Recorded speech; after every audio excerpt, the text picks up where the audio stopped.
Pickup আর van থেকে নামানো হচ্ছে একের পর এক পুরানো কাপড়ের গাঁট। শ্রমিক, দোকান মালিক, আমদানিকারক সহ সবাই ব্যস্ত। শীত মৌসুম এলে চট্টগ্রামের খাতুনগঞ্জের আমিন মার্কেট ও আসাদগঞ্জের একাংশের চিত্র এভাবে পাল্টে যায়। তাইওয়ান, কোরিয়া, চীন ও জাপান থেকে চট্টগ্রাম বন্দর দিয়ে আনা হয় এসব পুরাতন কাপড়। শীত যতদিন থাকে ততদিন পুরাতন কাপড়ের এই ব্যবসা করেন খাতুনগঞ্জের ব্যবসায়ীরা। এবার মৌসুমের আগে সারা দেশে শীত পড়ায় চাহিদা বেড়েছে কয়েক গুণ।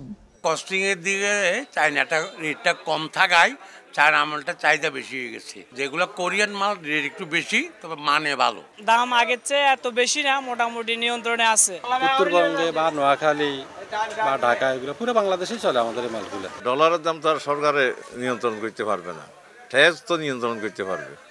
গরিবের জন্য জিনিসটা ভালো হয়। পুরাতন গরম কাপড়ের প্রধান ক্রেতা হতদরিদ্ররা হলেও দেশের বিভিন্ন এলাকার নিম্নবিত্ত ও মধ্যবিত্তদের একটি বড় অংশ এর উপর নির্ভরশীল। এখন তো শীত বাড়ছে, এখন মার্কেট জমজমাট হইতেছে। শীতও একটু বাড়ছে, বেচাকেনার হারও একটু বাড়ছে মোটামুটি। গরিব শ্রেণীর মানুষ বেশিরভাগ কিনে।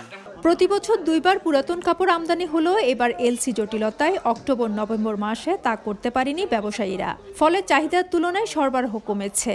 এলসির কারণে মাল ইম্পোর্ট করতে না পারার কারণে মালের দামটা হু হু করে বেড়ে গেল। মালের দাম বেড়ে যাওয়ার কারণে খেটে খাওয়া মানুষ, যারা নিম্ন শ্রেণীর মানুষ, তারা যে চাহিদার তুলনায় আমাদের কাপড় পেত সেই চাহিদার মধ্যে কাপড় পাচ্ছে না, বেঁধে মালের কাপড় বাড়তি। দেশে প্রায় ৫,০০০ পুরাতন কাপড়ের আমদানিকারক রয়েছেন। এছাড়া পাইকারি ও খুচরা ব্যবসায়ের মাধ্যমে এর সঙ্গে যুক্ত আরও ১ লাখের বেশি মানুষ। ফেদুস লিপি, সময় সংবাদ, চট্টগ্রাম।